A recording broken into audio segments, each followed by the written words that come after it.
Welcome to the Hunter's Advantage podcast, where a group of budget-minded hunters scour the woods for whitetail bucks and whatever other big game is in season.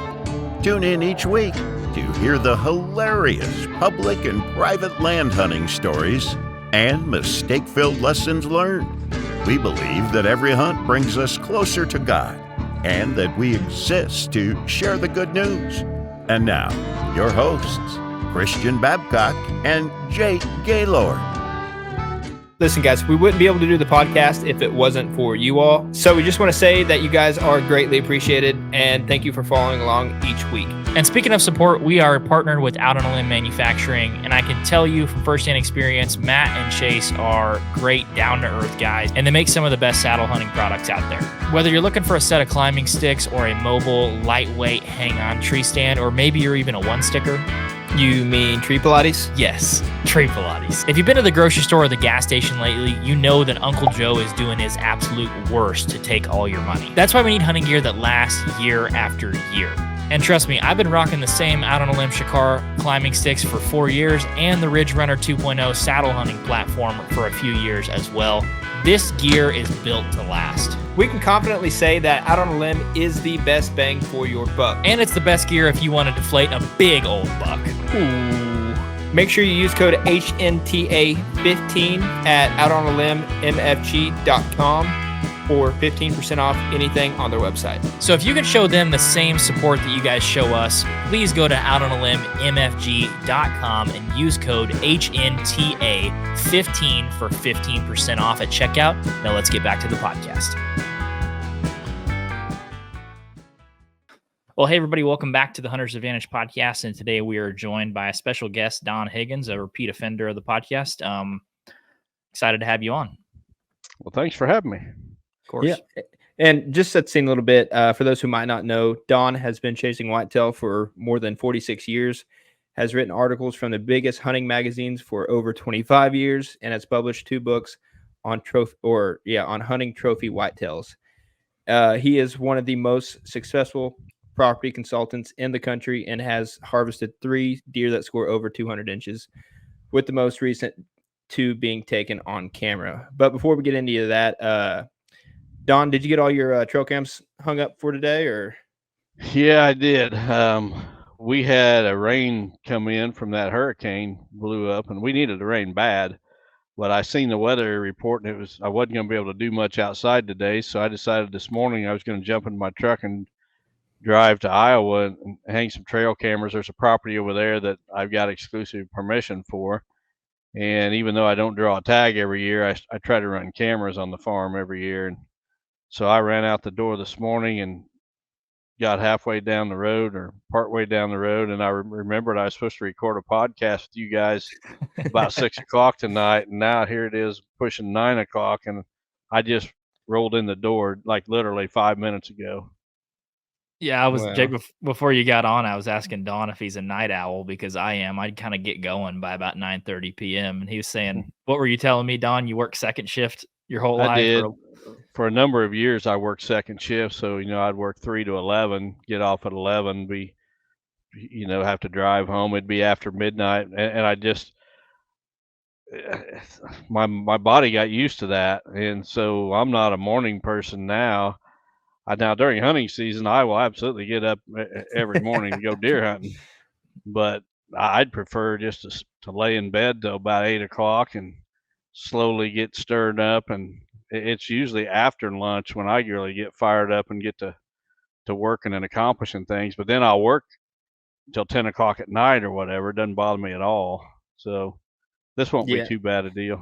Even though it's late, I'll be fine. Yeah, no, I'm kind of the complete opposite. I work outside. I do lawn and landscaping around Grand Lake and stuff. And around noon, 1 o'clock, that's usually when I try to call it, because especially if I have a lunch and it's 95 degrees, good luck getting me to do anything else the rest of the day. Yeah, I totally understand that too. Did you say you've been getting a lot of rain up on that property you're hanging cameras on? No, the property I was hanging cameras on today, first time I've been there all year. Oh, gotcha. But we really need the rain here at home, and we got over 3 inches today. Ooh. But we needed it bad. I mean, we was in real bad shape with the drought. The rains have been going north of us, not that far too. If you go 30 minutes north of me, they had plenty of rain, but we just missed them all.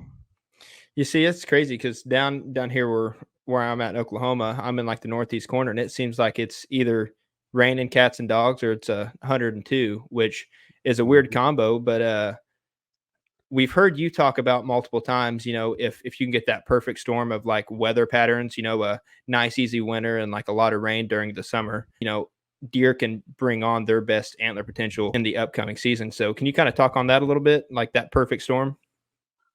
Yeah, and I think we just had it, this past winter. We had the mildest winter here in the Midwest probably in my entire lifetime. Now, we've had plenty of mild winters lately, but last winter was abnormally mild. I don't even know if the ground froze here. If it Oh, did, it really? was one time for a few days. Um, I guess we did have one cold spell there the last weekend of hunting season in mid-January, but it only lasted 2 or 3 days. But other than that, it was super mild. Then spring came early. Everything greened up, probably 3 weeks ahead of normal. And Mhm. then this spring we got steady rains, so the vegetation got off to not only an early start but a good start. So the deer had, they came out of winter in great shape, and then they had those early spring food sources, that are really nutrient dense to get off to a good antler growing start. And I was seeing pictures the 1st of June that people were sending me trail camera pictures of bucks, and those bucks had growth that I would expect to see in early July. So it looked like they were like a month ahead of time. Um, I mentioned that we're dry or was dry until today, but that was a very isolated little area. I mean, north of me, plenty of rain. I know the Plain States and upper Midwest, Great Lakes region type area, they've had plenty of rain all spring. In fact, too much. A lot of flooding in a lot of areas, which is not good either. I think Mhm. there's a window when you start talking about the ideal antler growth conditions. You get a little bit wetter than normal, and you get that plant growth, that tender growth out on the end of the plant. You get more of it, but you can go too far the other way. You can get too much rain, and that's very stressful on the deer. So, we don't want to go too far from the average, whatever you want to, or whatever the average might be. Right. And we were right in that sweet spot until right around my house until it really dried up in June. But now we're back to having all the moisture we need. So I just hope it continues. This has been the best antler growing season that I've seen in quite some time. Maybe my entire life, but definitely in more than a decade. That's really exciting. We saw, I mean, I hunt a property in Southwest Oklahoma, kind of towards the panhandle of Texas, and they average about 25 inches a year of rain, and they're really, really, really dry. And we saw a Hmm. lot of bucks last year, and that I think we were in a 3 or 4 year drought, just real brittle horned, real short tined. And I shot 2 bucks down there that were 5.5. I got them both cementum annuli aged, and it just looked like, man, this is a frame with a lot of potential, but it just looked like it just quit growing. It didn't fill out. Well, last year was a terrible antler growing year. So, I'm running 50 or so trail cameras across multiple states, and I by midsummer I've got a pretty good handle on how things are going to shape up for the fall. And I said last year was one of the worst growing seasons I'd ever seen. A lot of the mature bucks that I'd been following actually lost inches. The buck I shot last fall, Babe, he lost 5 inches from the previous year. He was a 6 year old, and he was actually 5 inches bigger at 5 years old.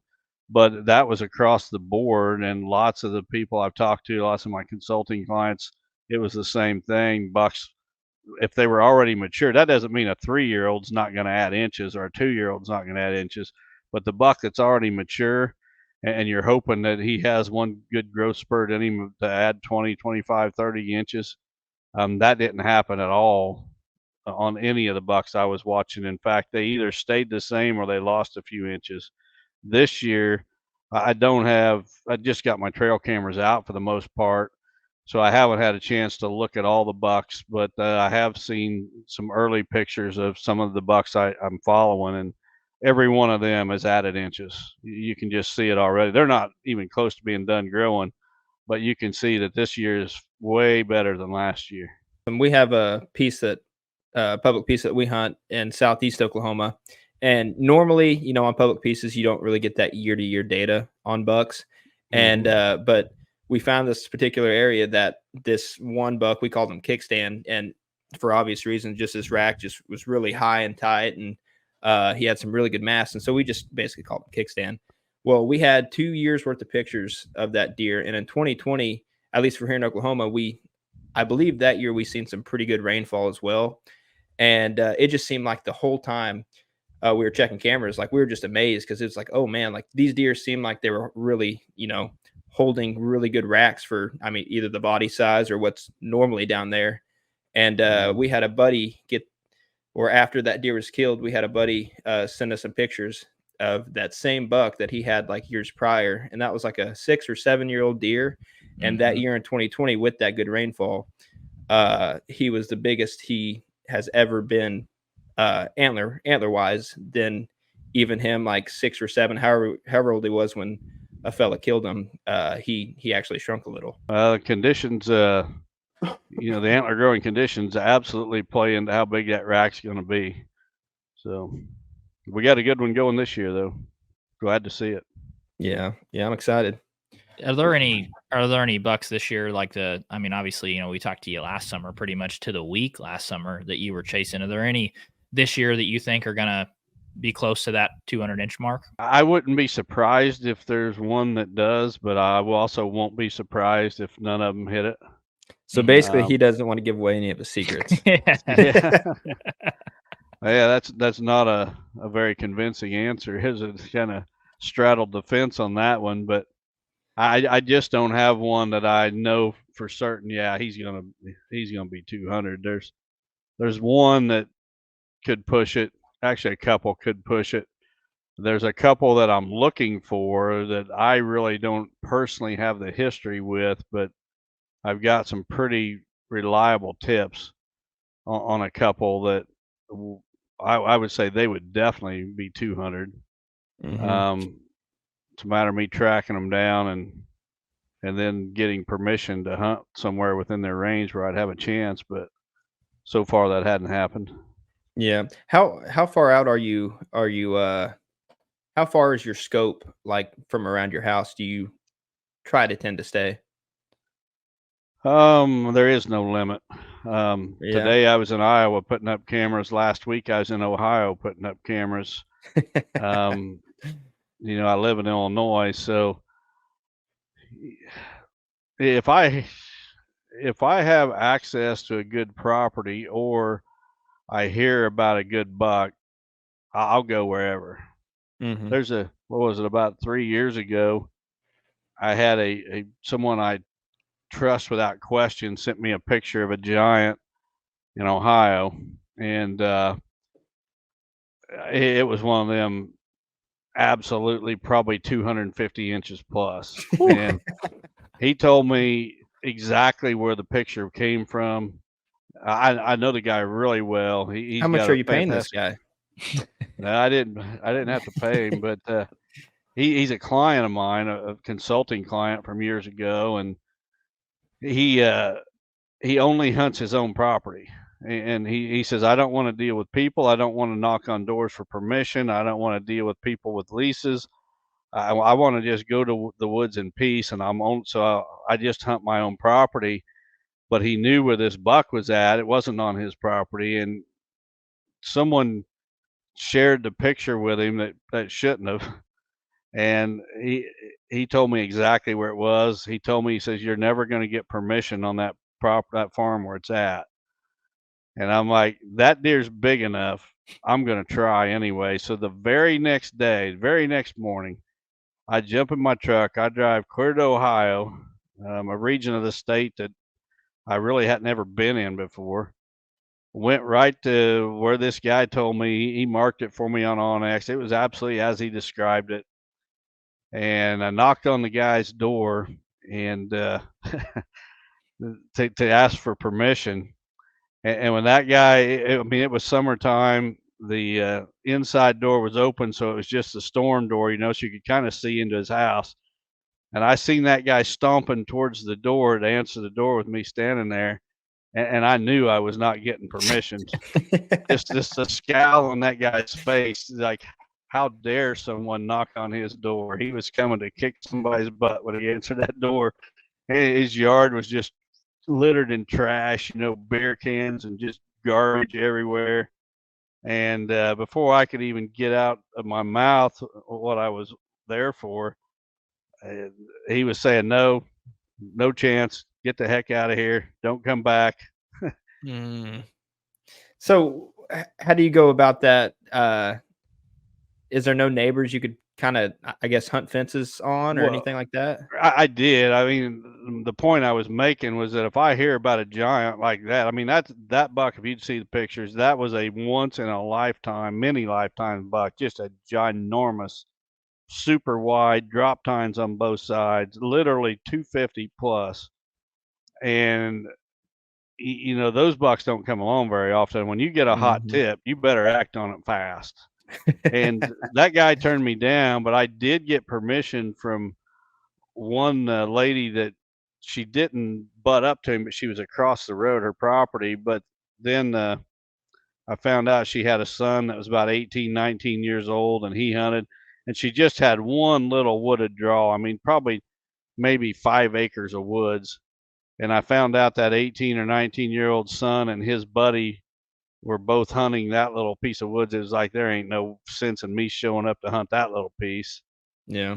So I walked away from that. But I mean, if I hear about a good one, it doesn't matter where he's at. I'm going to try to get access to hunt him. Yeah, big deer are where big deer are. Absolutely. Their mom would have been getting a call. Yeah, there's a third guy in this little draw. We don't know who he is. Yeah, it wasn't going to end well. They would have kicked me out probably the first time I showed up to really hunt anyway. I've been through those kind of things in my younger days, and I just, you can see the writing on the wall when something like that's going to happen. I just try to avoid it. And I mean, the odds of sitting that property if I would have been the only one that had access to that place, the odds of me killing that buck would have been about 1 in a million anyway. Throw 2 other guys in there, and it's even longer odds. So I could just see that it wasn't worth spending my season driving. It was probably 6-7 hours from home to deal with that. So I walked away from it. The deer was actually found the next spring, dead. The dead head was all over the internet. I mean, it was absolutely probably the biggest wild buck I've ever seen a picture of, even just huge. So I know you're from Illinois, and they obviously don't allow baiting. Are you above baiting on a buck that big on a small property like that? Would you have thrown out a corn pile if you'd have got permission? Oh, absolutely. I mean, that doesn't mean I would have hunted right over the pile. Yeah. But I would have tried, and that buck like that is probably not coming to that pile in daylight anyway. But if I could catch him between his bed and that pile, that would have been the approach I would have taken. I wouldn't have put, the corn as close to the guy where the buck stayed most of the time. I wouldn't have put the corn close to his property line. I would have put it as far away from his line as possible, and then hunted close to his line to catch that deer going back and forth to the corn pile. But I'm not opposed to that if it's legal. It's not only legal down here in the South, it's necessary because there's one on every property line. Yeah. Hey, if you can't beat them, join them. You have that's to. For sure. Yep. Yeah. So, I mean, we talked about the antler growing season quite a bit, but I'm curious, in a year where 4.5 or maybe a 5.5 or heck, even a 6.5-year-old buck could be boasting as the best rack of his life because of the really good conditions we've had. Is that something, would you consider shooting a buck at maybe 4.5 or 5.5 that you would typically let go to 6 this year just because of the good conditions we have? Or do you kind of hold fast to where you're at? We discussed that on a Chasing Giants podcast a couple weeks ago, and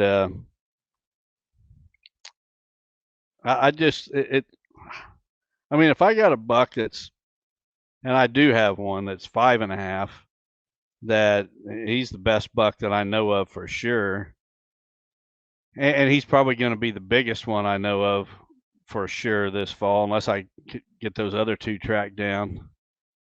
I don't know. I typically I'm letting the bucks on my place get to 6 years old, and even the ones I'm hunting off of my place, if I've got access to a property that I know I'm going to have access in future seasons, I'm trying to let them get to 6. That's taking a big risk this year because the odds of us having another antler growing season like we're having right now is very slim. And it could be like last year where the mature bucks go backwards and lose inches. Very, very possible. In fact, the odds are probably better of that happening than a buck adding a bunch more inches next year. So I don't know. It just it depends on the individual buck, I guess. Yeah, I'm just curious because as a couple people who hunt the South where Jake's at, there's a lot more rain, but a lot of the places I hunt in the, Texas or southern Oklahoma, a lot of those places don't get a lot of rain. So it's like a guy that has, maybe a good competition with neighbors and has a buck that's 4.5 that has a really, really good rack this year, in a place that normally has drought conditions. It's just kind of an interesting formula. I guess you kind of got to weigh it with competition of neighbors and if you're happy with them that year or there's a formula to it. But yeah, I was just curious on that. Well, every situation's different and every buck is different. So, I mean, for me, the older I get, it means very little. It doesn't bother me at all to not shoot a buck a season. In fact, I can go 2 or 3 seasons in a row without shooting a deer, and yeah, there's going to be the haters bash me and say whatever. It doesn't matter. I'm hunting to make myself happy, and I really don't need another buck on the wall. I'm hunting for the true giant, and if I've got a buck that I've been watching for 3 years and he's just not quite there, if I shoot him, I really haven't achieved my goal. And then I've got the challenge of finding another one. And the hard part is finding these bucks because I mean, I can find mature deer. I could shoot 6-year-old 160-inch deer every year with both of my Illinois tags. It's when they get over that 160, and what I'm looking for ultimately is I'm looking for a buck that's at least 6 years old and at least 180 inches gross. And those bucks are pretty rare. 6-year-old 160-inch deer, they're not common, but they're doable on a year after year basis. 180s that are 6 years old, no, you're not going to do that every year, at least in the real world. Yeah. Yeah.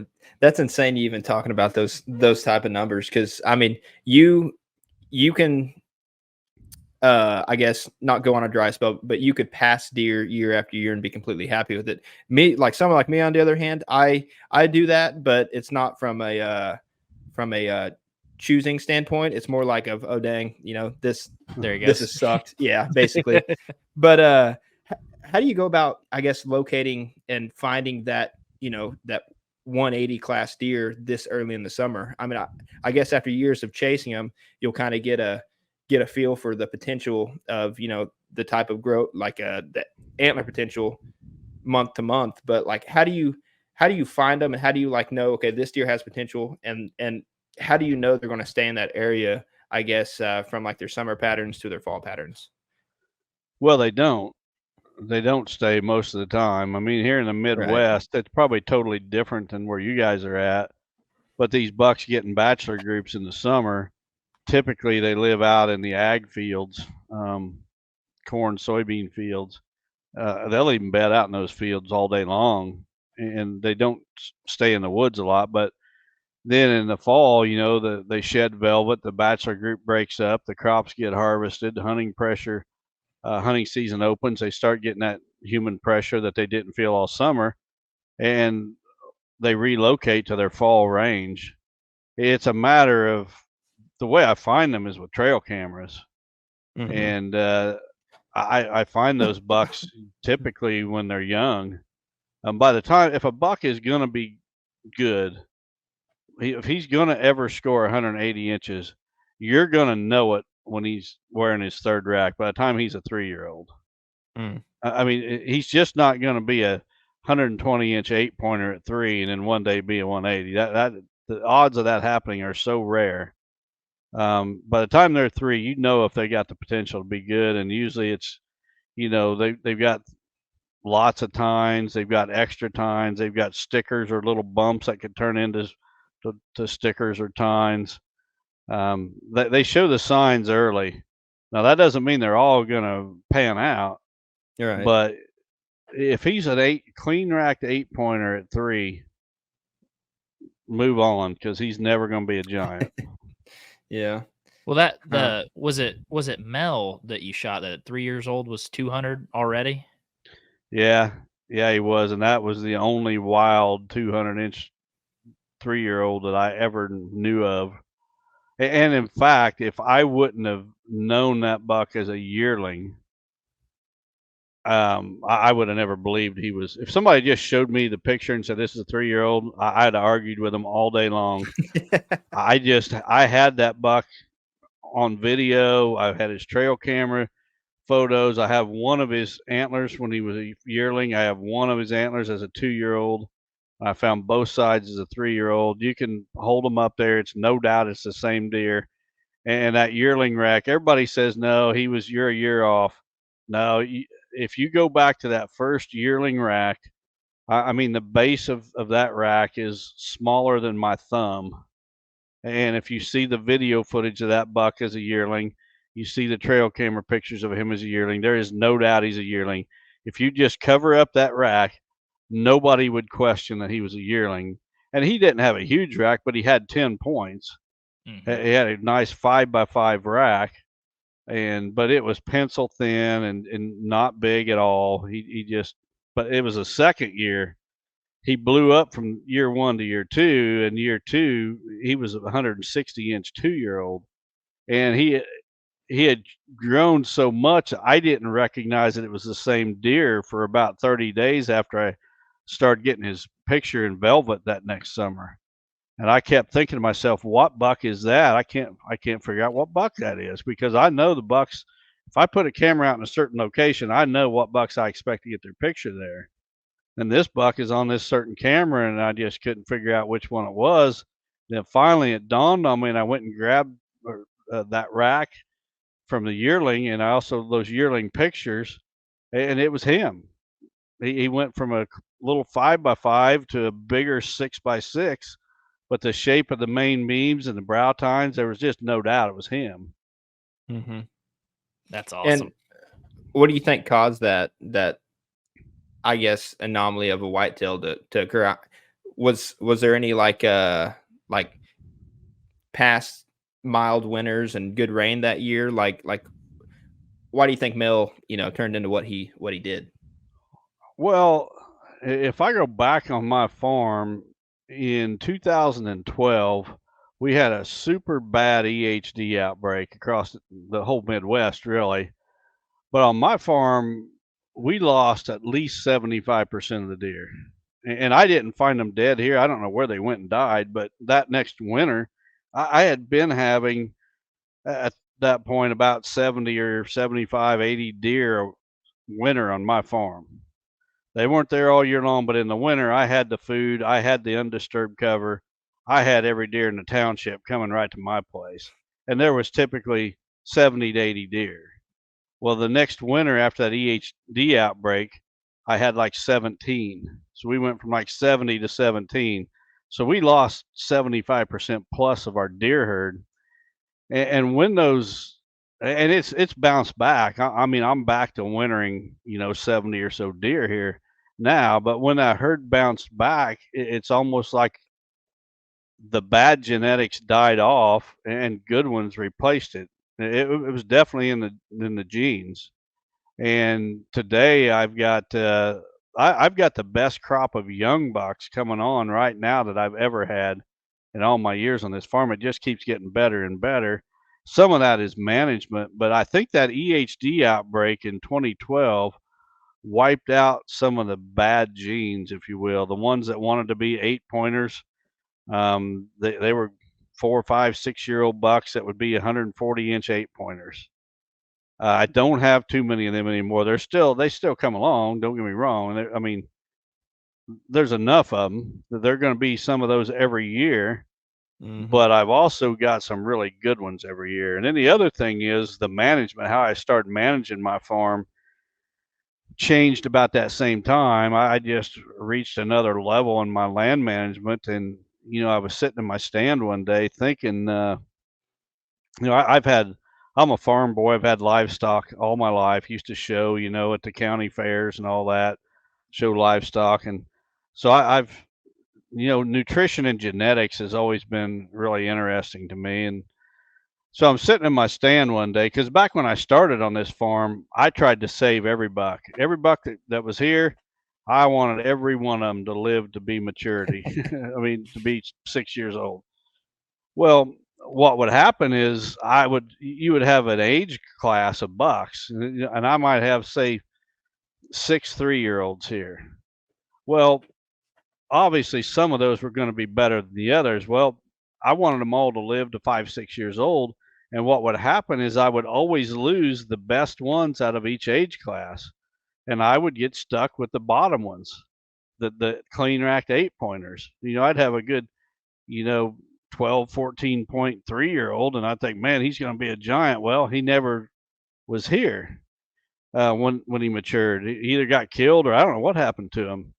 And one day I'm sitting in my stand, I'm thinking of this from a livestock approach. A guy that's raising beef cows, he doesn't go out there and let every bull calf in the herd remain a bull and breed the cows. I mean, he's trying to selectively have the best bull breed all his cows. And I got to thinking, instead of me trying to save every buck on this farm, what I need to do is I need to kill the worst ones when they're young. And I started that approach about this same time, 2012, that not only myself, but I'd bring in guests, and we was targeting the worst 3-year-olds. I'd let them get to 3 to show what potential they had. And then if I had, say 5 or 6 3-year-olds on the farm, I would want to kill the worst 4. I'd only want to leave 2. I want the best 2. And when I started doing that, they started staying instead of wandering off. And I think part of it is oftentimes the bigger rack bucks don't have the biggest bodies.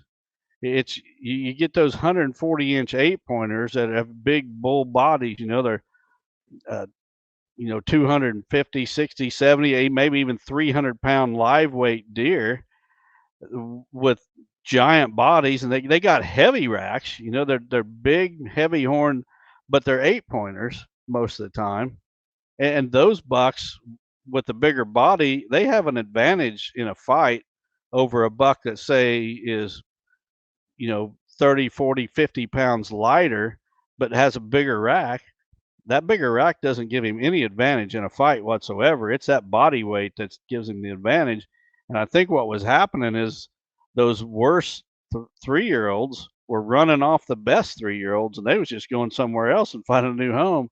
And once I started killing them, and I'm still doing it to this day, once I started killing those deer and letting the better ones grow to maturity, well, they started in turn breeding the does. So I've got better bucks on the farm breeding does year after year. And I think it's just over time, it's compounded itself and it's got even better. So today I've got the best crop of young bucks I've ever had in my life. Yeah, that's like a different approach to culling, right? Because most people Yep. do it when they're mature, and we have shoot, Jake, what is it? We probably have $10 over 5.5 on my lease down in Southwest Oklahoma. And the 3 that stay are always the 3 nastiest, The biggest refrigerator. bodied, ugly 6 points or 8 points with no G3s. And they come back with half a rack on one side. And at the end of the season, that's what you're left with is those 3. And all the other ones are gone. I was in the same boat, and I got tired of it. And I was just sitting in my stand one day thinking of it from a livestock management standpoint. And it's like, the guy raising the cattle, he makes steers out of the worst bulls. Yeah, that's true. Only the good one gets to stay a bull and breed the cows. So basically, for Christian's lease standpoint, then, because they got like a strict QDMA thing where you're only allowed like $1 per person. There's usually like 2 people on their lease, and so it sounds like you guys need a few extra guys in there to take some 3-year-olds. Exactly. There we go. Some ugly 3-year-olds. Yep. At the Hunter's Advantage, we live by the KISS slogan. You were not supposed to tell them that. No, I meant we like to keep it simple, stupid. All jokes aside, Exodus is the definition of keeping it simple. Let's say you aren't really sure what arrow setup you should run. The Exodus Arrow Builder will help you build the right arrows for your exact setup. Or if you don't have time to change those trail cam batteries in the dog days of summer, Exodus has a great selection of cell cameras and regular trail cameras. And if you pair them with one of their solar panels, you'll be set for a long while. I've shot over a dozen deer and a big old black bear in Saskatchewan with these arrows, and I trust them to fly right and get the job done. And they have something for everyone with the Exodus NIS micro diameter arrows or the Exodus MMTs. So if you want to save money on Exodus arrows, cell cameras, or anything else they got on their website, make sure to check out ExodusOutdoorGear.com and use code HA10 for 10% off. Once again, that's ExodusOutdoorGear.com, and make sure to use code HA10 for 10% off at checkout. Now let's get back to the podcast. Good. So how did we were snooping through your Instagram posts the other day, and we seen you got Babe back. How does he look? Taxiderm's doing well? Oh, he looks great. Yeah. I wish I could turn this computer around, and he's about 15 feet from me over there. Oh, you already got a special place on your wall for him? Huh? Yeah, he looks good. I've got like my 5 top bucks on the wall straight across from me. I got a whole wall full of bucks here to my left, but to my right, I've got this wall with my 5 biggest, and he's hanging not with them, but he's right next to them, and he fits right in. His frame is as big as any of them up there. Yeah. So he didn't quite crack the top 5, but he's on the edge there. Yeah, no, he's not top 5. He's probably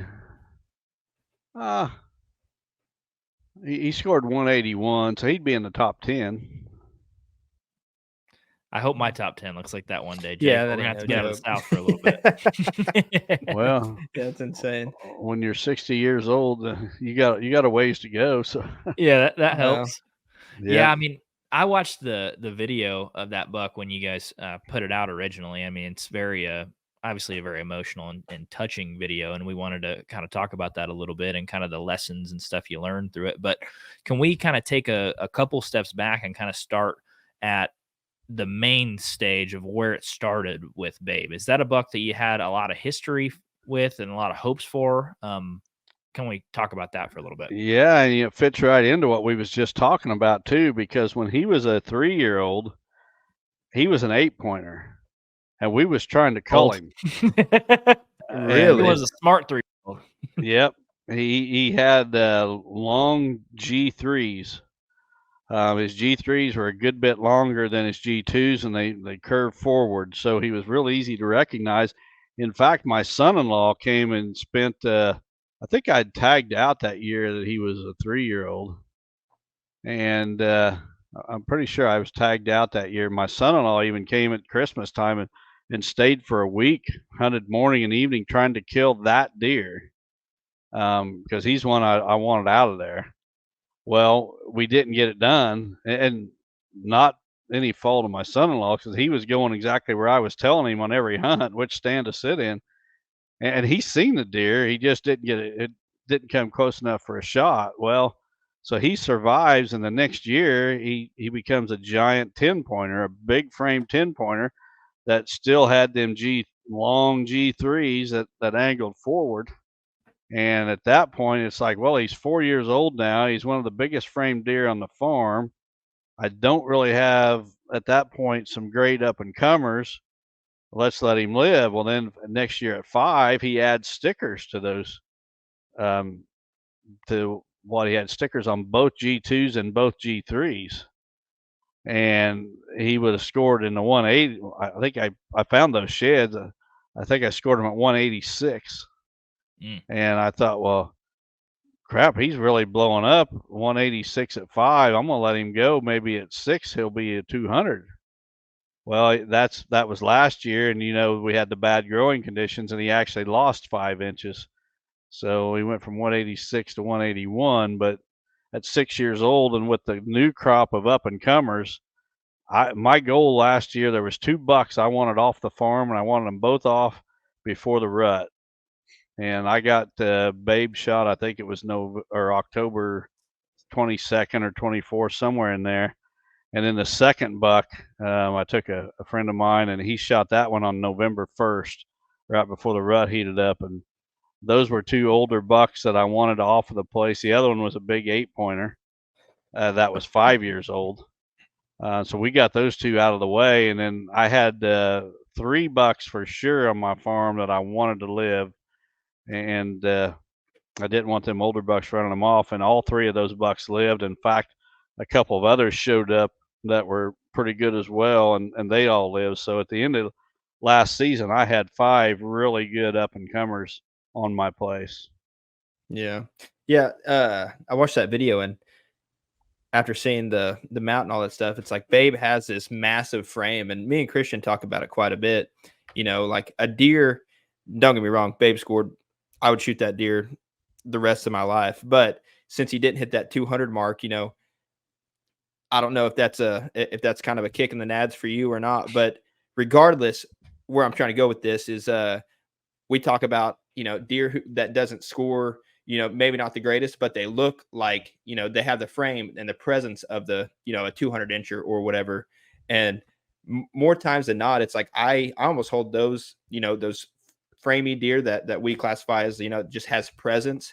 I think I like those more than maybe, the tight racked ones that would score a whole bunch, but there's a different feel whenever you look at them. Oh, I get it. That big frame is impressive, no matter what a deer scores. Everybody's got to hunt for themselves, and I mean, there's people that like typicals, people that like non-typicals, people that like drop tines, people that like mass, people that like long tines. There's so many different characteristics with a rack, and everybody's got their preference. I like those big frames as much as anybody. Yeah. And when it comes to score,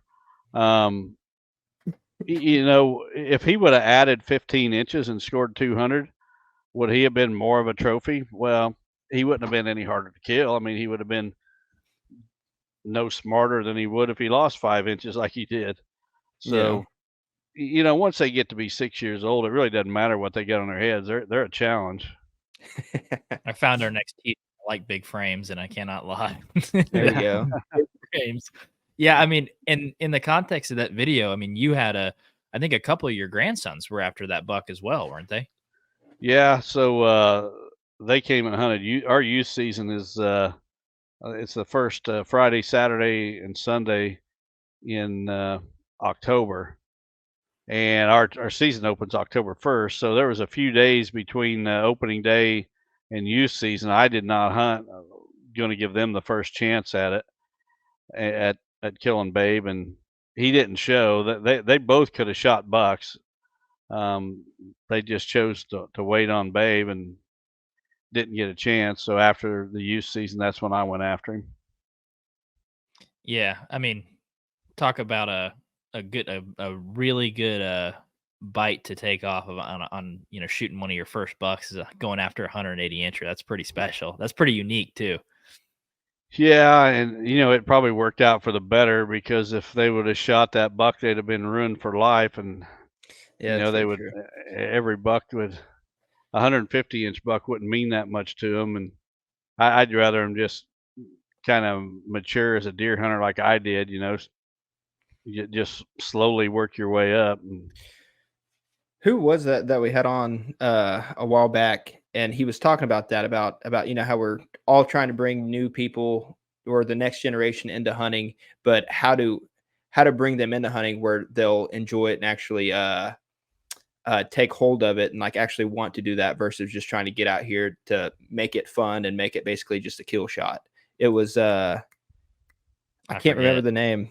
I see his face. I can't Some put a wise name on him. individual that we had on Yeah, the podcast. yeah, I guess so. But regardless, what's your take on that, Don? well, if I would have went out and shot a giant on my very first deer, I probably wouldn't have had that passion. I think anything in life, if you've got to work for it, you'll appreciate it a whole lot more.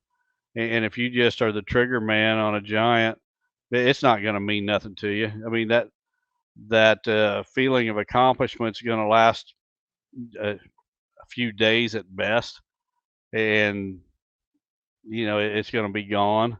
When you got to work for every step of the way, and you're shooting little bucks, and you're just trying to get a Pope and Young, a 125. When you finally do it, that's a sense of accomplishment that sticks with you. And then you raise the bar. Okay, now I've shot a 125. I want to shoot a 140, and it takes you years to achieve that one.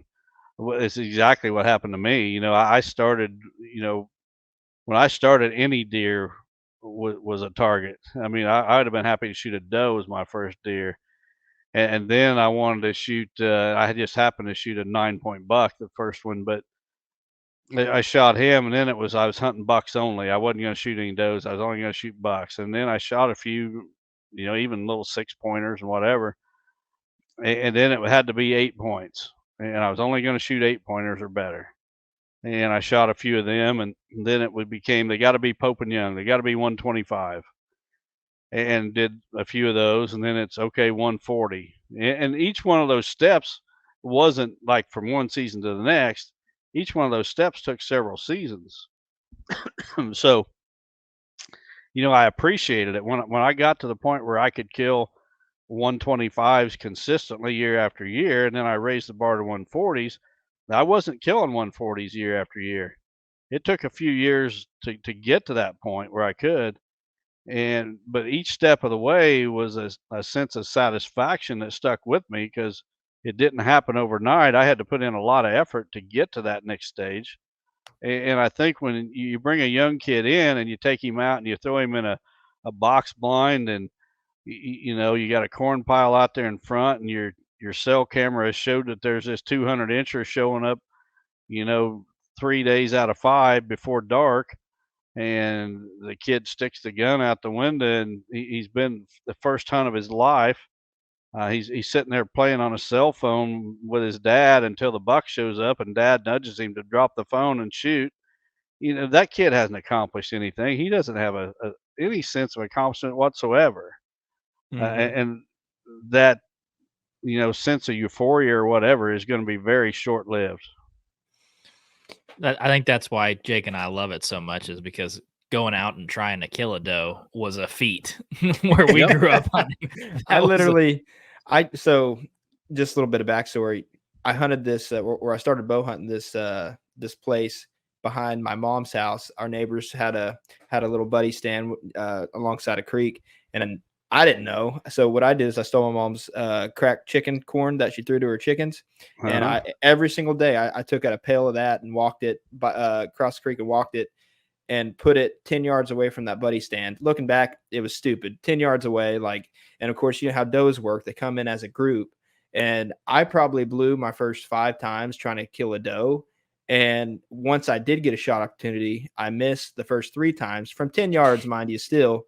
And then I think I ended up hitting one in the butt and luckily killing it somehow, some way.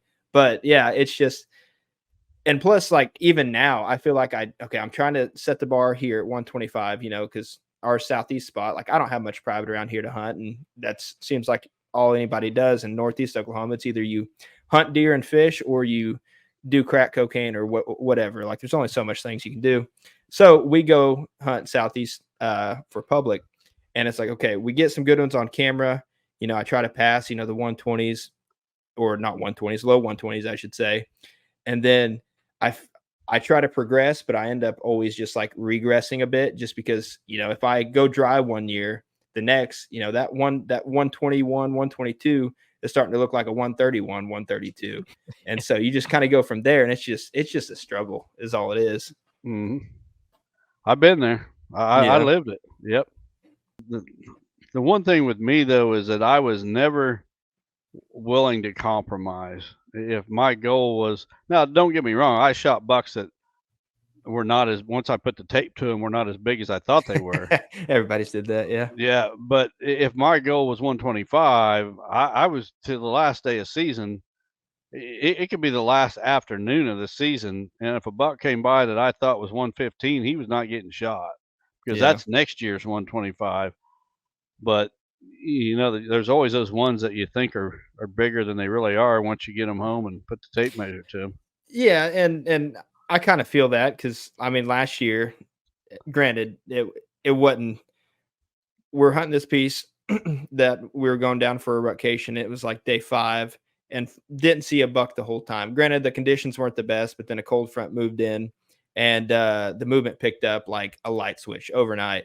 And I went and checked out this new area, and the evening before, and busted a pretty good buck on a doe. Well, I went and set that the next morning and seen that buck. Well, it was it was a scramble, long story short. And the thing was, at 50 yards, probably shouldn't have been shooting that far, but it was a big buck. And I was like, I got to take it. Day 5, we leave in 2 days to go back home.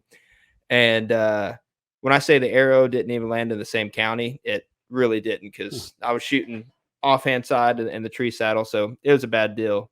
Well, the next day, I had a probably 115 incher walk out, and I truly think that the one the morning before was like 150, and so I was pretty devastated that night. And when I came in, I was like, I just need to start killing something, just take the lid off the basket, basically. Hmm. And I did.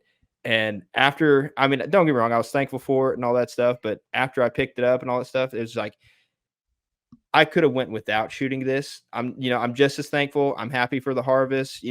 Thank God for the meat and all that. But still, there's just this feeling. It's like a pit in my stomach. It's like, I could have did better.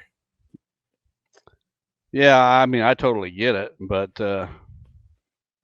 you got to make yourself happy, not anyone else. If For sure. Yeah. And again, it was a mix of emotions and probably a lack of sleep for the last 5 nights battling the spiders in the tent. But yeah, it's just, Those vacations will get to you. yeah, Yeah. yeah. Hunting's just a battle, and it's a journey. And I just think that, kind of like what you were saying, like if it comes too easy to people, then it's because, like you always say, hunting is situational. So like somewhere, someone in Michigan might not have the same uh battles or hunts as the people in Iowa, or vice versa and stuff like that. So I don't know.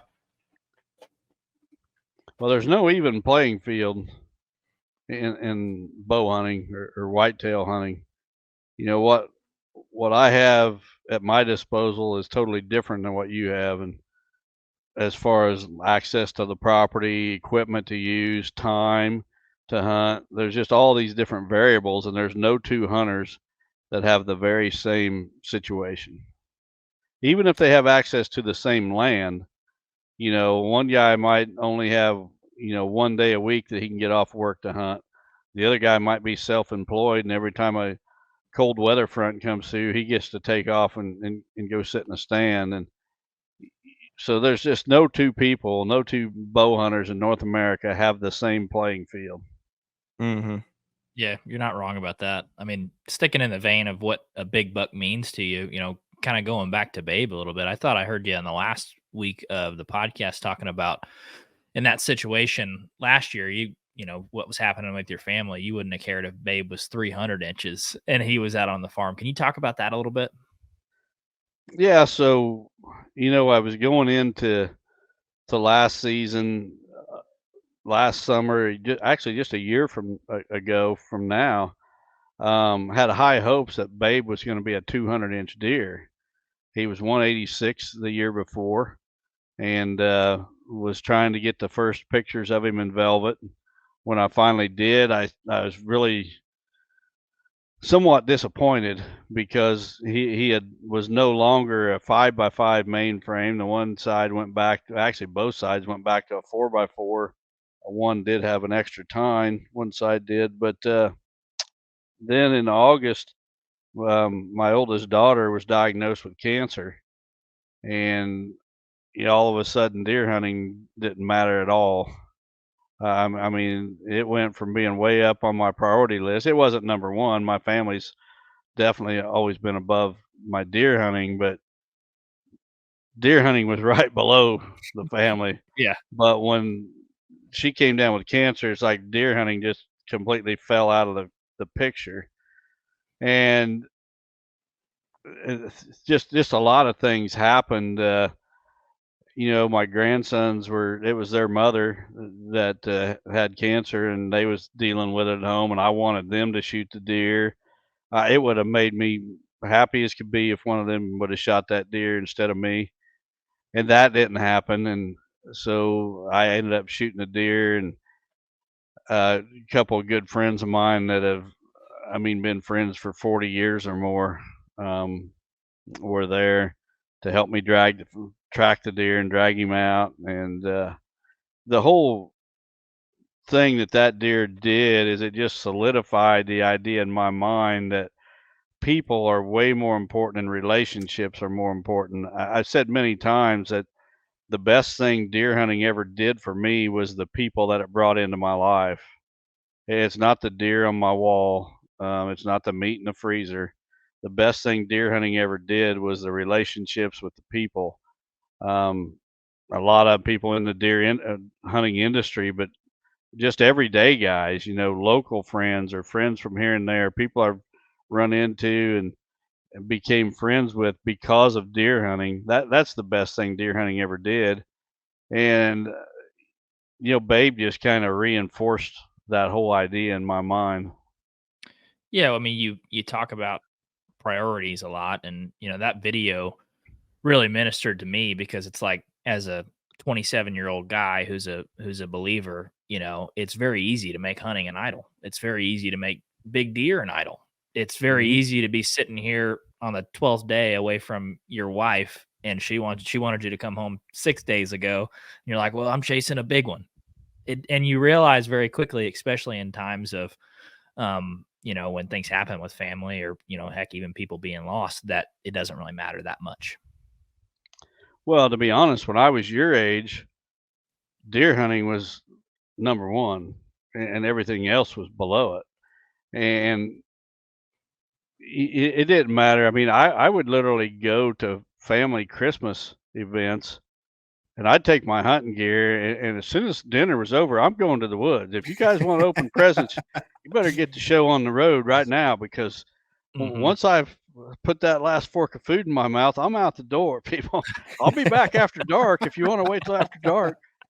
And it was like that for a number of years, and I I don't know, having kids really softened my heart, and watching your kids grow up, because they grow up fast. I don't know if you guys have any kids yet, but Not man, yet.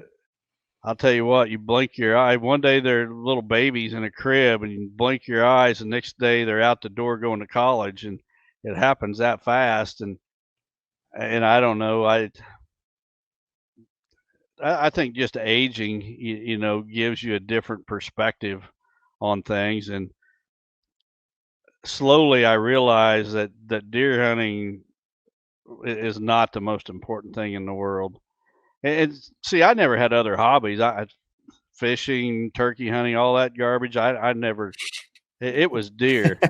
Now, Mhm. when I was young, like when I was in my late teens up to about early 20s, by the time I was in my early 20s, I'd given up everything. It was deer, deer, deer. If I'd go fishing, I'd throw my fishing rod on the ground. I'd be deer scouting, looking for tracks in the mud around the pond or the river bank or whatever. And if I was small game hunting, it turned into a deer scouting mission. Everything just was deer, deer, deer. So I just gave up everything. And, I wasn't interested in motorcycles or, hot rod cars or anything like that. It was deer, deer, deer. And on one hand, it got me to where I'm at today. As far as being able to make a living through deer hunting. But I look back and there's a lot of times when I should have been with my family when my girls were little instead of sitting in a tree stand somewhere. And that's the thing that I try to get across to young guys is is guys, deer hunting ain't near as important as you think it is. Yeah, it's fun. It's a challenge. When you succeed, it's a great feeling. But your family is so much more important than deer hunting ever will be. Don't ever sacrifice your family for time in a tree. I mean, one day you're going to be old like I am now. You're going to have plenty of time to sit in a tree, believe me, and chase those deer. But those kids they're out of the house in the blink of an eye. Yeah, well, and I'm sure my deer mounts will end up in a Cracker Barrel somewhere as soon as I die. So it's like they Yeah. ain't gonna mean that much anyways. Yep, I totally get it.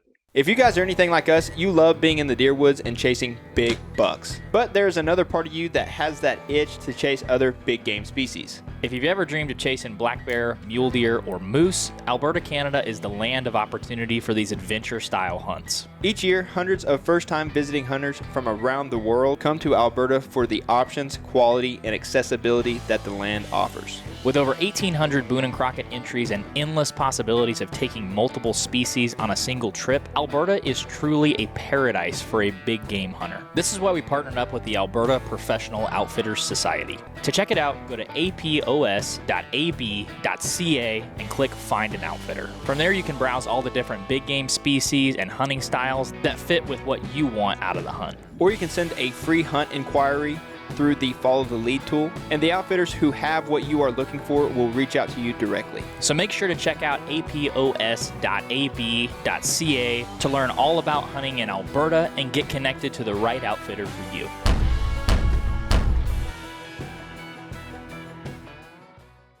I mean, it's hard too because it's people who create content around deer hunting who love deer hunting so much, and just like you, we don't have that many hobbies. This is what we like to do. It's July and we're sitting here talking about a stupid deer with antlers on its head. I mean, it's hard to balance a passion for something that you have that is so deep to the obligations that you have. But understanding that perspective as someone who's young and seeing someone on the other side of it who's kind of been there, done that, it's just encouraging, especially as a believer. It's like, you're not going to get to heaven and say, God, look at these 3 200-inch deer I got. I did so much good with these, Right. Well, and that's a big part of it too. I think as my faith grew, my my outlook on life grew, my priorities changed. The deer hunting was number one, and it kind of slowly slipped below my faith and my family. Today, I would call it number three, below my faith and my family. Deer hunting would be number three. Now, it's still the only hobby I got, but it's not number one anymore. And, if I try to use myself as an example of what not to do in a lot of cases, and guys, you don't want to make deer hunting number one thing in your life. It can be your number one hobby for sure, but there's some things that ought to be above deer hunting, and that's coming from a guy who lived it and who had deer hunting as number one. And fortunately, I've got a great relationship with my daughters and my wife. That they've all been very patient with me and overlooked my faults. Not everybody's that lucky. There's some guys that they've made deer hunting a top priority, and their wife wasn't going to stick around and put up with it. And today they're divorced. And I'm not sure I blame the ladies in that case, although, we take our vows, it's for better or for worse. But, at some point both parties got to do their part.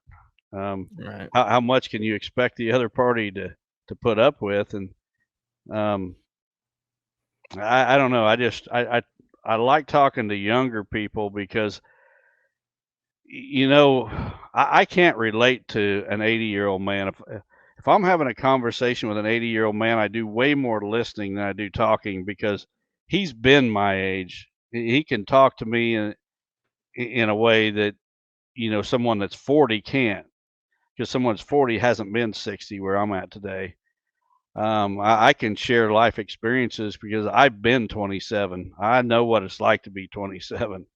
You guys don't know what it's like to be 60. No, And not quite.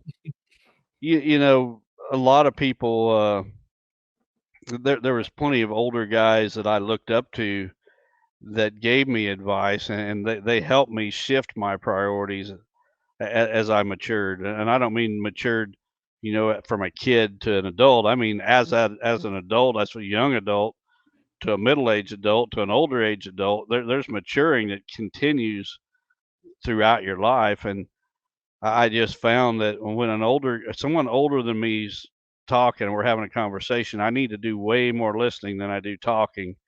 And when I get the opportunity to talk to someone or have a conversation with someone younger, I need to try to share some of life's lessons that I learned the hard way to hopefully save them some of the struggles that I've been through. Yeah. And something that we give you a lot of credit for is, and kind of that helped us figure out that you can do what you love, because I mean, if you do something you love, obviously God put that on your heart, that, to make you want to do it. Right. And so what's cool about, what you have going for you is he put that on your heart to love deer hunting, but you use that to build a platform to glorify him and point people towards him. And we see it all the time in like your comment section, all that stuff. People basically thanking you for pointing them in the right direction, towards Christ and all that stuff. So I just think it's really cool how God can take something that you love and ultimately turn it into something, for him.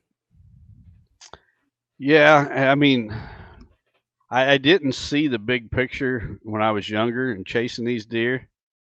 And finally I did. I remember when outdoor TV really came on the scene, and all these hunting shows, the Sportsman Channel and Outdoor Channel and all these networks came about, and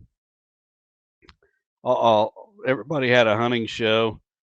And I was at a point where I was writing magazine articles for some of the major hunting magazines at that time, and I just thought that these networks or whatever invited you to have a show, and sponsors came to you and wanted you to have a show because you're such a great hunter and whatever. Well, that ain't it at all. And I was a little bit bitter that I'd sit there and I'd watch these outdoor shows and I'd think, man, I'm a better hunter than that guy, or what are these guys doing? That ain't how you kill big deer. Couch And quarterback. Yeah. and yeah, I was a little bit bitter that I wasn't on TV. Here I am writing these magazine articles, such I ought to be there. And as I look back, there's a good reason I wasn't there. I wasn't ready. God didn't have me ready for my moment. I mean, I'm not a TV personality. I mean, I'm not no movie star looking dude that's going to get on TV, and have sponsors throwing money at him and things like that. God was preparing me for a different path and a different place in the outdoor industry. And as my faith grew, doors opened. And that's the really interesting thing is when I was 27, my faith was about this big.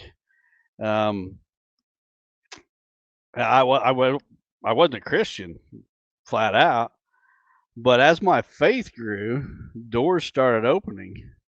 And when God gives a little first to see how you're going to handle a little before he gives you a lot.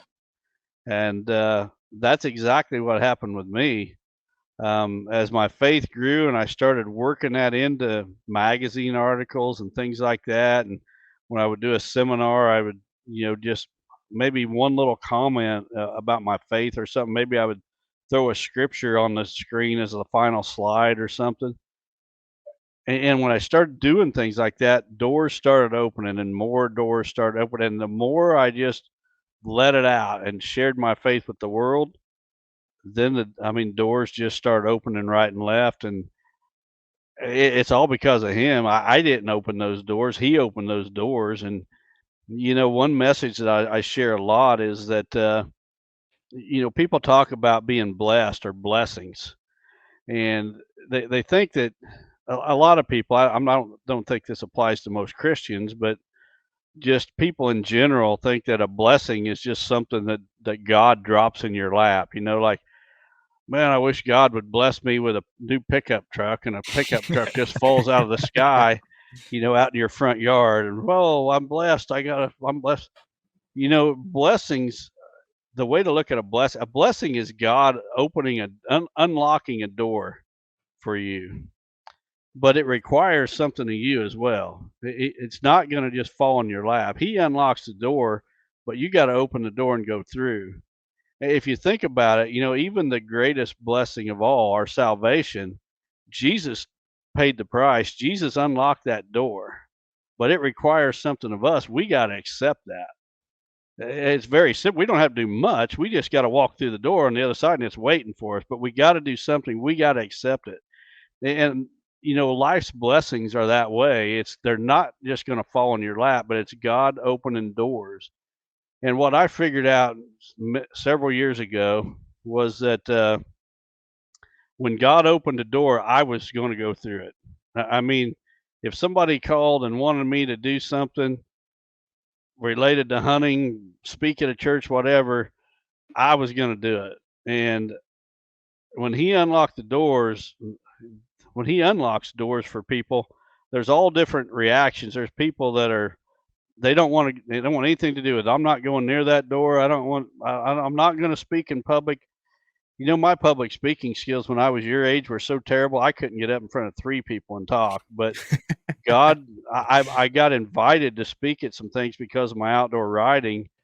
And I finally just decided if I'm ever going to mount anything and open doors, I'm going to have to start speaking. And I did. And then he would open one door after another. But when those doors are unlocked for people, some people, they don't want anything to do with it. Nope, I'm not getting up in front of people talking or whatever it is. And then there's other people, they'll just crack that door open, and then they'll want to peek in that little crack to see what's on the other side. And I decided a long time ago that when God unlocks the door, I'm kicking that door off its hinges and I'm running to the other side. Whatever's waiting for me, I'm grabbing it. And you know what happens when you run in there and you grab that blessing that's waiting on the other side? You look across the room and there's another door. He's unlocking that one too, and you run through that one. And it's just like a domino effect. It's one after another. And that's the approach I've taken in the outdoor industry is when God unlocks the door, I kick it off its hinges and I grab it with all I got. And that just leads to another unlocked door. And I kick that one off its hinges too. It's a lesson that we can take to life in general, not just the hunting industry. When God unlocks a door, don't crack the door open and peek inside and try to get a look at what you're going to find. Kick that door off its hinges and go grab what's on the other side. That's a good word. It made me think of, I think it's Proverbs 16:3. It's we throw the dice, but God determines how they fall. And you're an active participant in what's going on, right? And it just made me think, like, there was a time where we were often doing this podcast and things. I'm like, man, my purpose can't be just sitting here talking about deer hunting. That's going to get vague and boring. And I'm like, no, this is a Trojan horse for something, as this is only a bridge that God has built to someone else that allows me to go back and forth on it. And it's just the avenue that I get to use. And I've often thought, like, well, I told Lauren, I tell my wife all the time, she's like, I wish you were more interested in tech and getting this job. And I'm like, I wish God didn't make me a guy like deer hunting and hillbilly either. But here I am, Yep. And there's not a lot of money in it. So here, this kind of sucks, but you can't outrun his plan for you. I'll tell you, I never would have dreamed. I say all the time, God's reality is bigger than your dreams. You cannot possibly dream as big and wild as what God can do. And he's done it with me. There is absolutely no way when I was 27 years old, no way in the world, I dreamed that I could let 180-inch, 200-inch bucks walk and kill them the next year. That there was no way I would ever believe that people would pay me thousands of dollars a day to come and look at their deer hunting property. There's no way I would ever dream when I was 27 years old that I would write 2 books. I hated English in school. I failed English in school and Preach, had to brother. retake it. Preach. Yeah, hated it. And then I went and wrote 2 books, and now I'm editor of Whitetail Life magazine, new magazine. I'm the editor of this thing. No way I would even dream such a thing at 27 years old. The doors he opens, you can't even dream what he's going to do with you. I promise you. When you're 60 years old, you're going to look back at yourself at 27 and you're going to have no idea at 27 what you're going to accomplish. And it might have started with this podcast. I'm going to bookmark it. I'm going to remember this moment. Yeah. Yeah. Well, yeah. Thank you for sharing that. No, something we always try to say at the end of, like, whether that be hunts or stupid videos that we post online or whatever, is, there's always going to be, that next buck. Someone's always going to kill that bigger deer or whatever it is. And that's kind of, when we hunt, that's kind of what we're after, whether you're a meat hunter or whatever, everybody wants to kill that Boone and Crockett, that Pope and Young. They want to try to get into that book. But, and on top of that, we do all the preparation for, to get into that book. But I think it'd be a lot more satisfying, fulfilling for people if you did the right preparation to get into the right book. And which is what we're same topic of the book of life and stuff like that. So I don't know, like I think it's also pretty freeing too, when you look at it from that perspective. It's like, there's always going to be that next year. Oh, absolutely. Yeah. I think about it too. Like, it's one thing when somebody hates on the internet about just something I said that's untrue or a deer fact or something. That's one thing. But what one guy the other day commented on YouTube and said, "Leave your faith out of it, or I'm out of it, or I'm gone." I said, "I guess you're gone." And he was Absolutely. That one was awesome. I think one of the reasons, I mean, there's multiple reasons, but one of the reasons I get attacked so much on the internet is because of my faith. The devil doesn't like what we're doing. And there's people out there, the devil uses people, and so be it. I'm not going to forget my faith just because I got haters. That's just going to make me want to do it all the more, be more successful, so that they've got to see me all the more. And the more they see me, the more they're going to hear about my faith. But what is that? There's that C.S. Lewis quote that is said, the purpose of my life is that when I die, I want all hell to rejoice, say he's out of the fight. That one. That's a really good one. That gives me hope. Mm-hmm. So I'm curious, one of the things that's kind of been happening in our region of the country that is unique is Oklahoma, and you talked about it on the podcast recently, is Oklahoma is going to be releasing some CWD resistant deer with I guess ones that have been captive and have been proven to be resistant to the disease. And you kind of had a little bit of a different opinion than I thought you would about it. Can you share that for us? Well, I'm 100% for it. I mean, I live in a state where if I would have a CWD deer on my farm, the state of Illinois would come in, and I think it's for 5 years, they would attempt to kill every single deer within 2-mile radius of my farm using sharpshooters at night and bait piles, which we're not allowed to bait in Illinois, but these sharpshooters can. They would sit out there all night long with high-powered rifles, thermal scopes. They would do everything they could for 5 years to shoot every deer within 2 miles of my farm. And it's a ridiculous approach to a political disease. It's been blown completely out of the water. I fully support. I think actually the captive deer breeders have put more effort into solving CWD than any government agency has. That's just a fact. No matter if you like captive deer, you hate captive deer, I don't care. The fact of the matter is, these people have done more to try to solve the CWD problem than any government agency ever has. And they have isolated a gene that's make some deer resistant to CWD. And that might be the answer to solving the problem. So turning those deer loose in the wild and allowing them to breed and reproduce with the wild deer and pass that gene on to their offspring, I think is a great thing. Whether it's going to work or not, I have no idea. You might have to turn loose so many deer that it's impossible to do. I don't know, but it sure as the heck is a way better approach than the state of Illinois killing every deer. And the same state that's killing every deer within 2 miles of where they find one, for 5 years, and in 5 years they walk away. They're the same people telling us that the prion lives in the soil for 1,000 years. I mean, it makes no sense whatsoever. So Yeah, I applaud Oklahoma for doing it. I hope it works. I mean, it's got to work better than what Illinois is doing. That's awesome. No, I seen that post on Instagram. You were comparing the COVID to the CWD, and you had money under a microscope. Yep.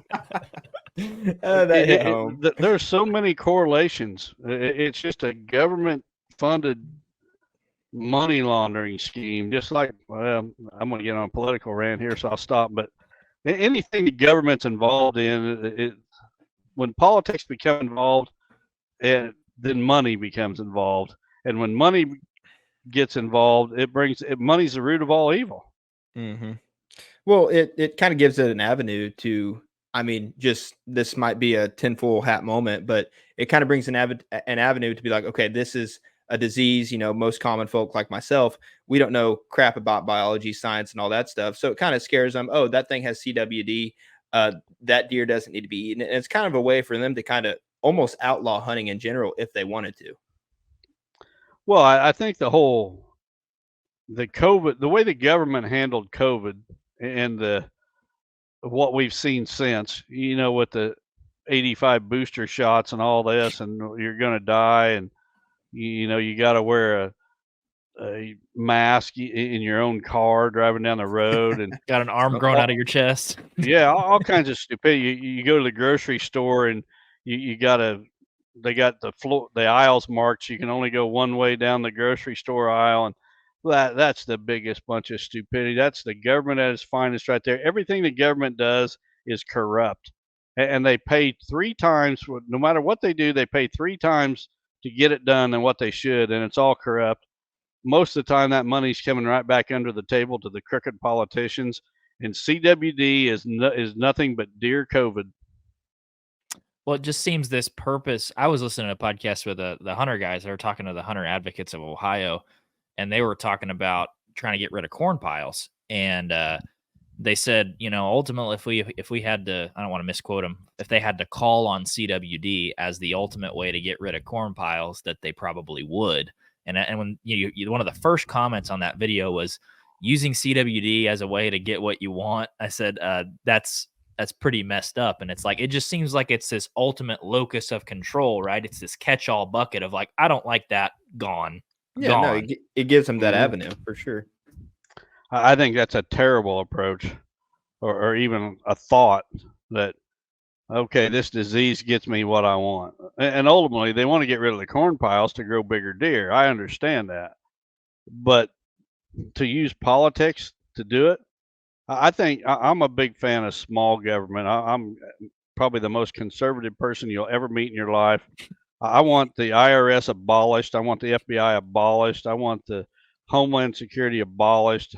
All those 3-letter agencies, the Bureau of Tobacco and Firearms. No, ATF. ATF abolished. They all need abolished. Just leave people the heck alone.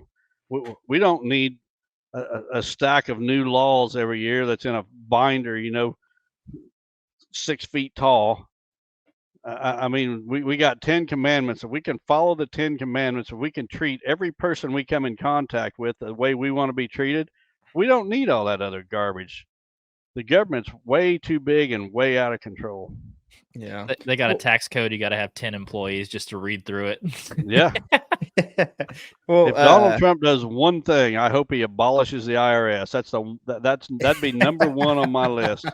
Abolish those people.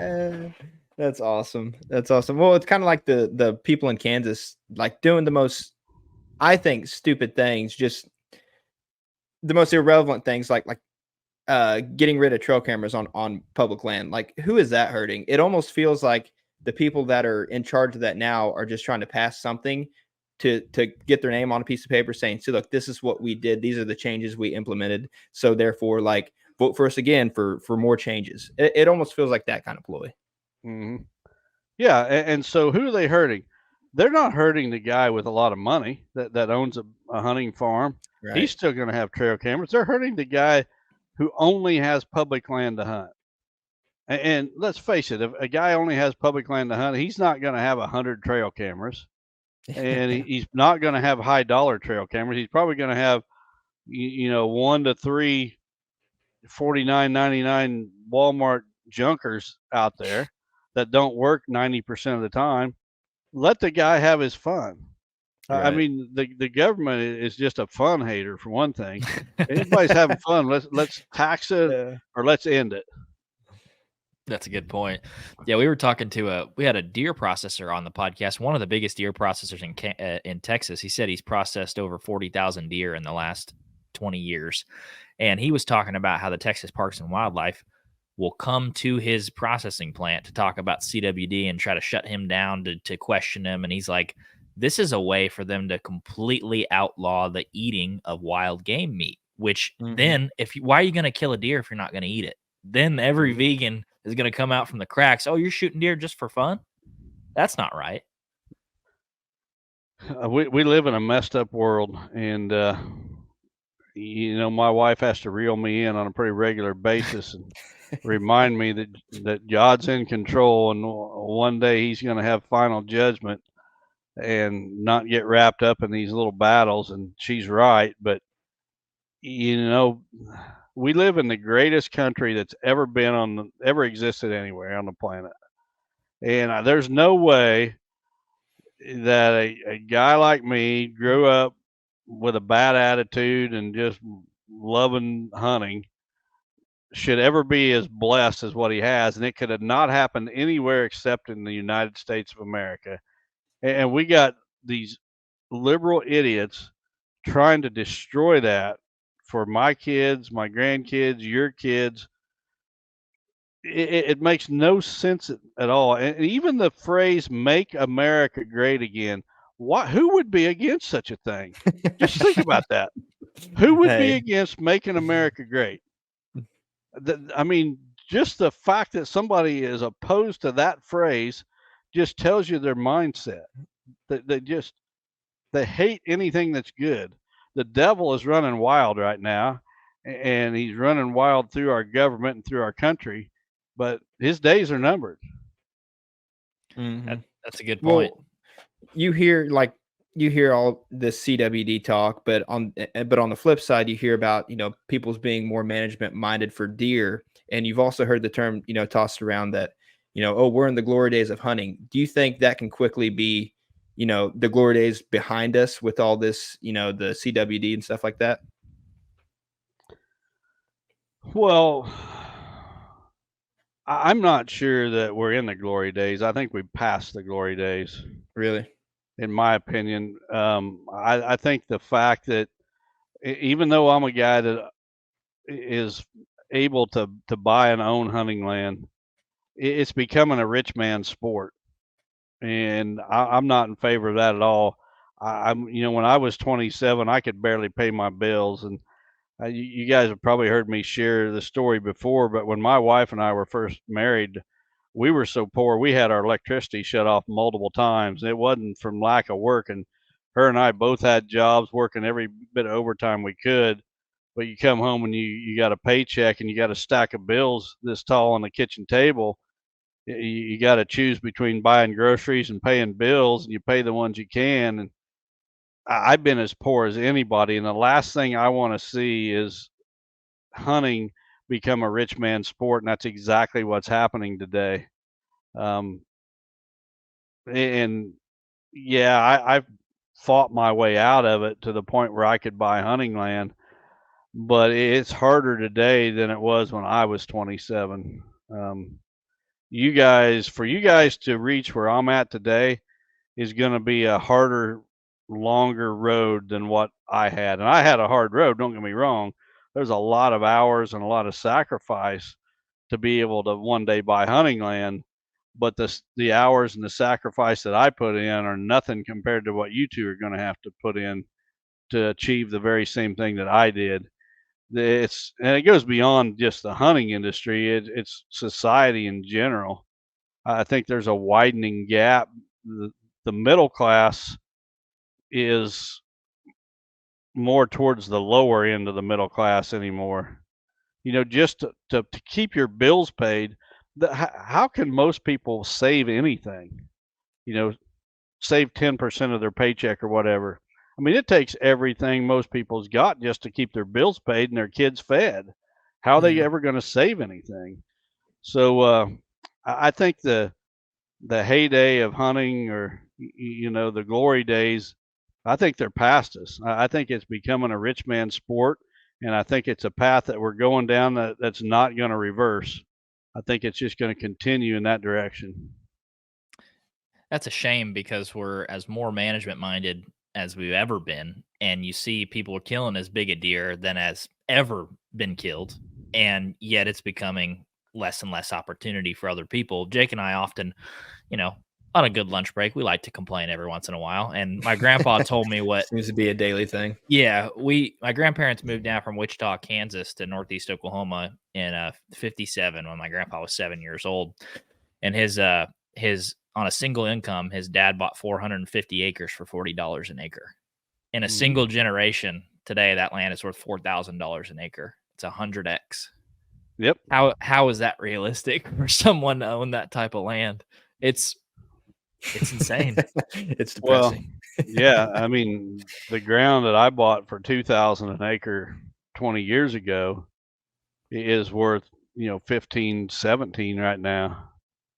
I mean, there's nothing in my area, in probably the state of Illinois, that's going to sell for $4,000 an acre. Yeah. There's a lot of it going for 20. Yeah. Just for rec ground or farm? Rec ground. There's a lot of rec ground going for 10. That's wild. if it's mixed, woods and some ag fields with it, yeah, it'll bring 10. That's why I'm still renting. Yep. And see, I didn't have that. I mean, when I was 27, you could have probably bought rec ground definitely for under 1,000. You could have probably found plenty for 500. That's wild.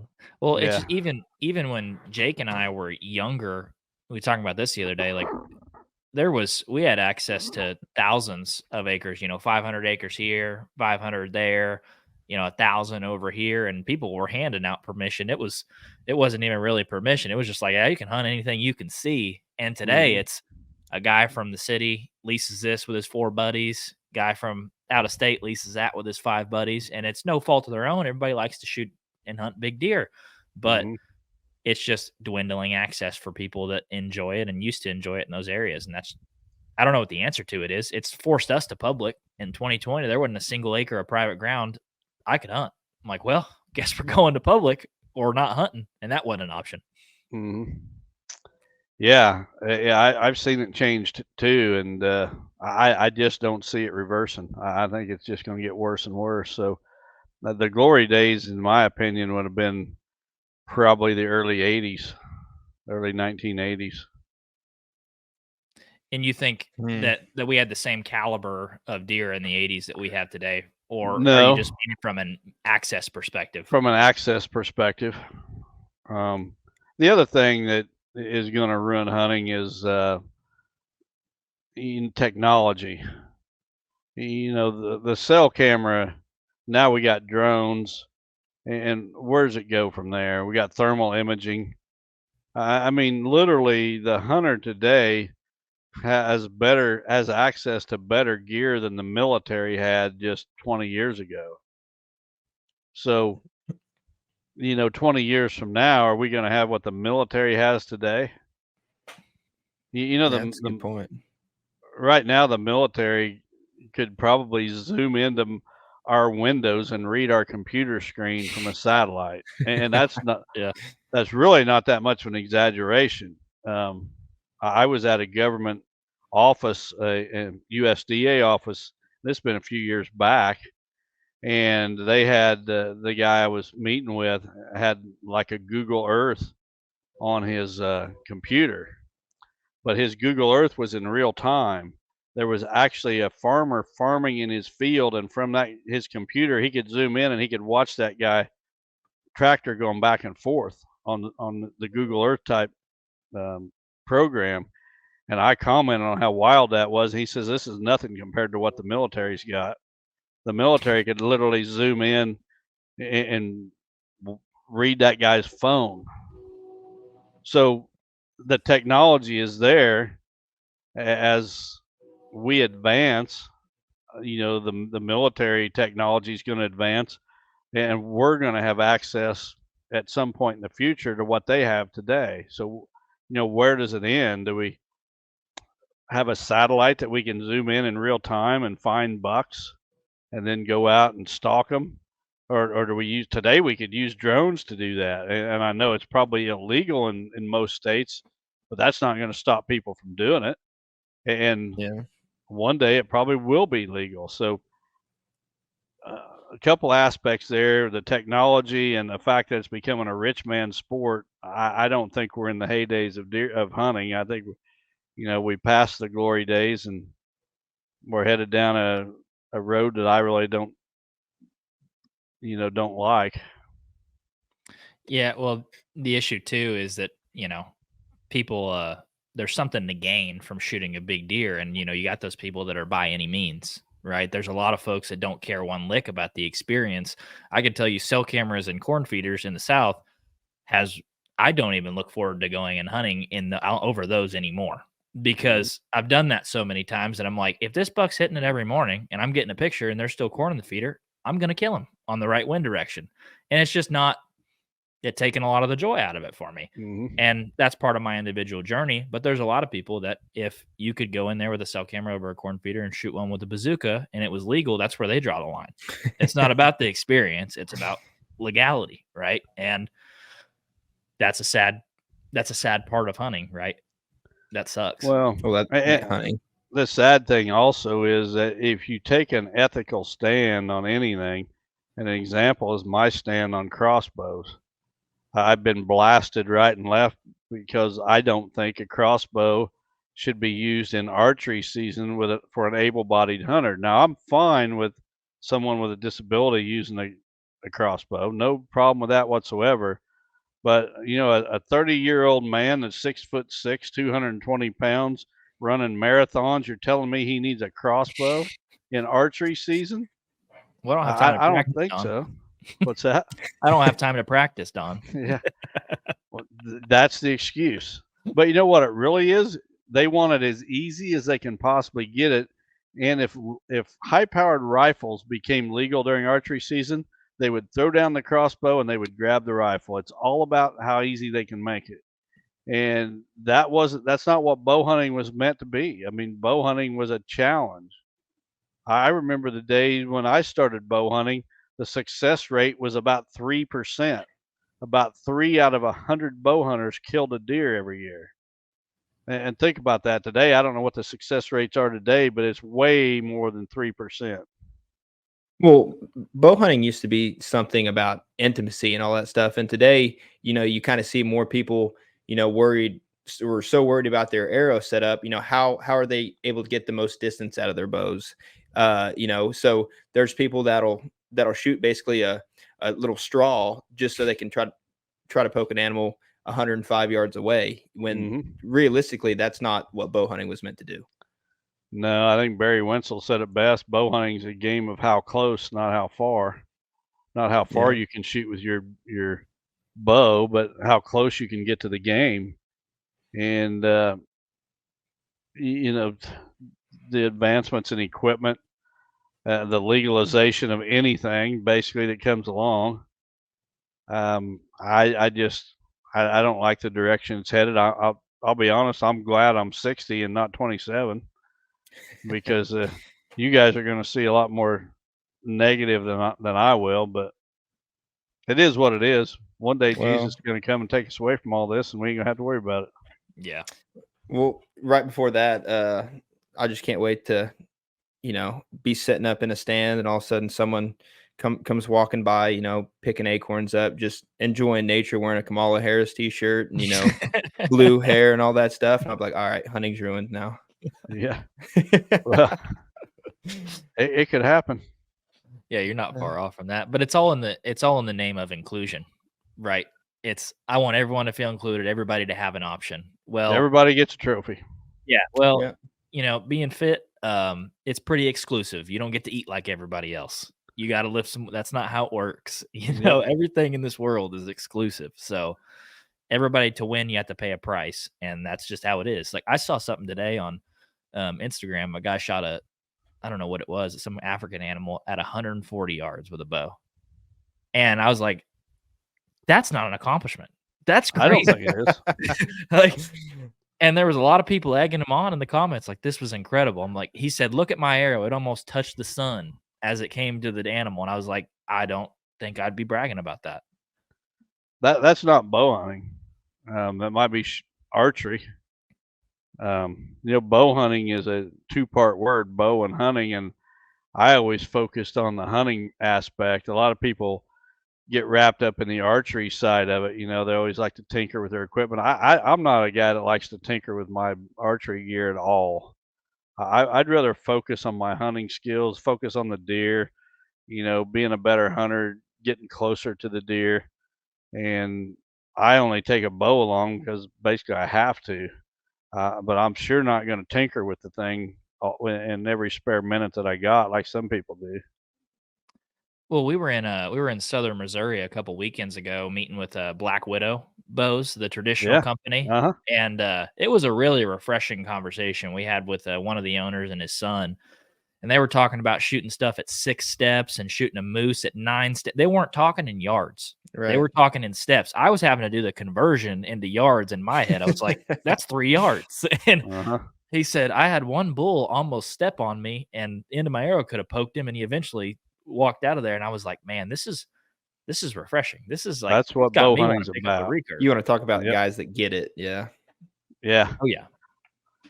Yeah, anytime I see a photo on social media of a guy with his kill and he's got a traditional bow, a recurve, or a long bow, I got total respect. I don't care how big the animal is. That bow in that guy's hand tells me what's in his heart. And you know what? A crossbow in an able-bodied person's hand tells me what's in their heart. And I'm not saying they're bad people. They just don't deserve to be in archery season with that equipment. Yeah. I could see it being like a muzzleloader season or something like that, right? Because it's not the same. Like muzzleloader isn't the same as a rifle. So, basically 2 different seasons. But crossbow ain't the same as archery. And maybe the recurve guys feel the same way, but who knows? It's something that we're never going to solve. It's only going to get worse. The divide's going to get greater. Yeah. Well, I saw a stat that said that 70% of the archery harvest in Ohio is with a crossbow. I was like, man, that's crazy. I'm not even a bit surprised. I'm actually surprised it's that low. That low. Oh, that's wild. Well, what are you? Go ahead, Jake. Oh no, we were on the same path. You go ahead. No, so last time we had you on the podcast, we asked you about a close but no cigar. So like a buck or an encounter that you had that didn't work. It didn't quite seal the deal, but one you continually thought about. And I think you told us about a buck called the Cedar House buck. Yep. Is there another one similar to that story that you got away that still kind of haunts you?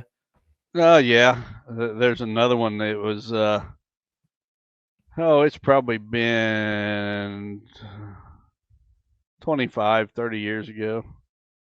I always wanted to kill a buck on each of the holidays that are during archery season. So Halloween, Thanksgiving, Christmas, those are all holidays during archery season. Like I said earlier, I used to go hunting right after Christmas dinner. I mean, because I wanted to kill a buck on the holidays. Well, it was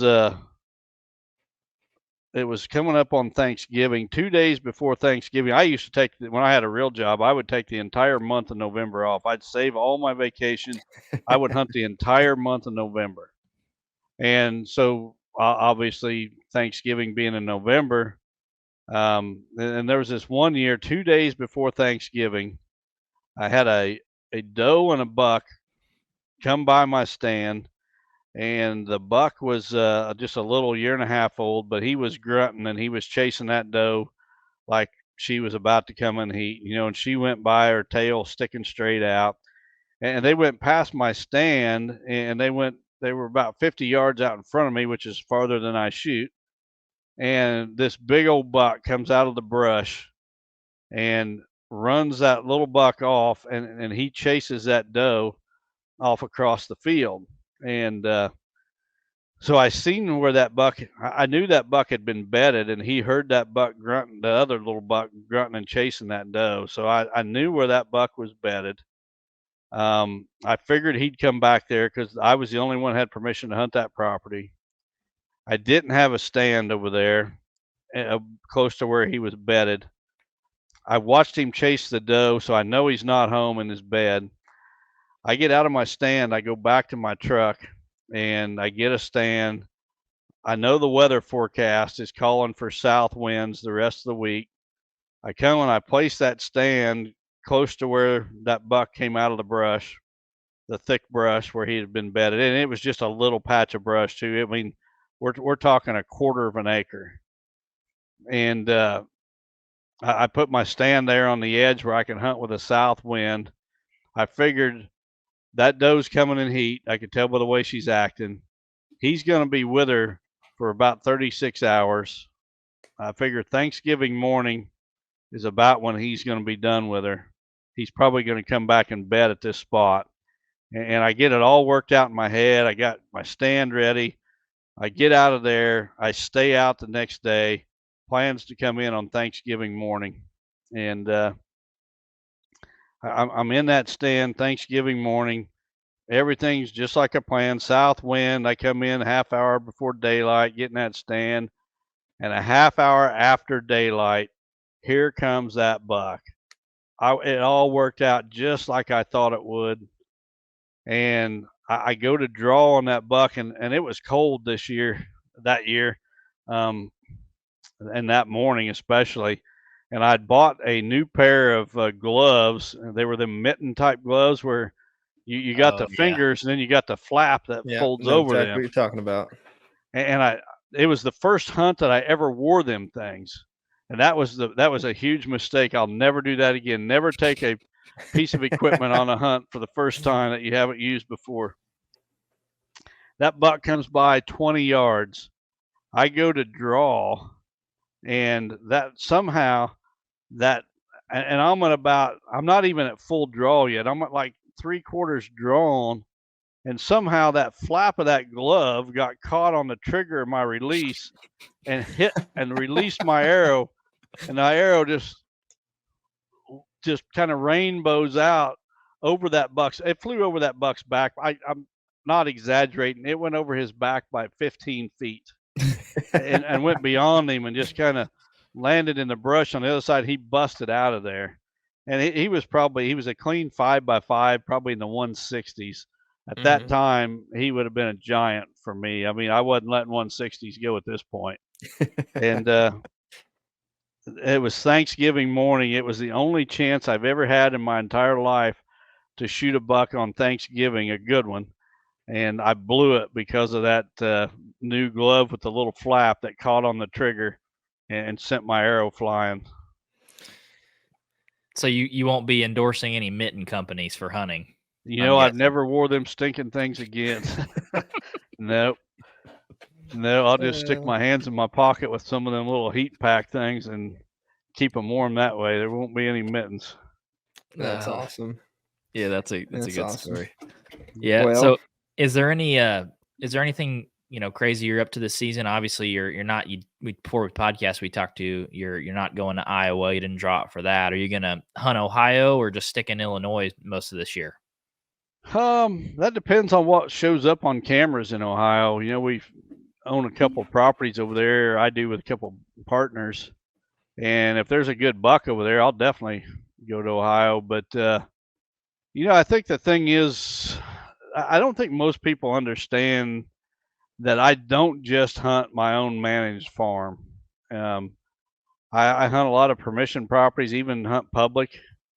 And I know of a couple of bucks, actually three. Two of them are on public land. They're not 200. Well, one of them actually could be 200, but he's one I'm having a hard time tracking down. And the other one, he could hit 180 on public. That I'd like to get that deer probably more than any other deer I know of, just because I want to kill a public land giant. I know of a buck on permission property, a clean 5x5 that is over 170. And he's probably at least 6 years old, maybe 7. I've watched him for 2 or 3, well, actually either 3 or 4 years now. I'd have to go back through my trail cameras to say for sure. But this is one of those seasons where right now I have no idea what's going to happen. I may be chasing a 200. I may be chasing a public land buck. Maybe just a permission property buck. I could tell you a lot more in a month from now. I'll have a whole lot better idea of what I'm going to have available, but right now it's kind of up in the air. A lot of different options. It's all fun regardless. Yeah. We usually don't really start setting out cameras till after the 4th, mainly just because family, travel, and all that good stuff. After the 4th is usually when it starts dying down. So we plan on getting ours out relatively soon. But yeah, I think everybody's starting to gear up for it. Getting the itch. Yep. Seeing it on social media, a lot of people posting pictures now. So yeah, when you hunt public, do you try to do it in a mobile way with a hang-on tree stand, or you go hang a stand beforehand? Because we saddle hunt, we use out on a limb stuff, and so we're kind of running and hanging out of trees everywhere. But what do you do? I typically have my stand ready before the hunt. Get it in place. One of the biggest things that I do is you got to get away from people. I got an example. I'm not going to share it because I don't want this to to get out until I kill the buck. But you would be shocked at one of my stands that's in place that I hunted last year. I had a camera near it, pictures of numerous bucks.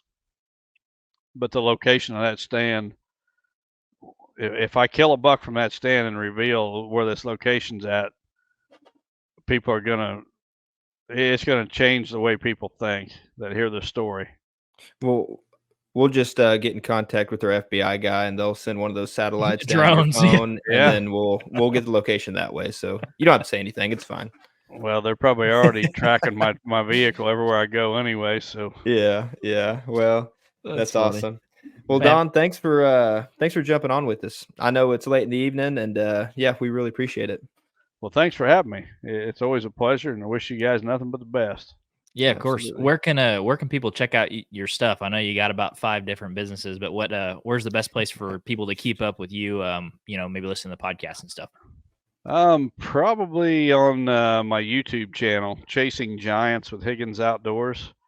You can go to my website, higginsoutdoors.com, and you can find information on the podcast there and my consulting business, everything else I've got going on. That's probably the main two.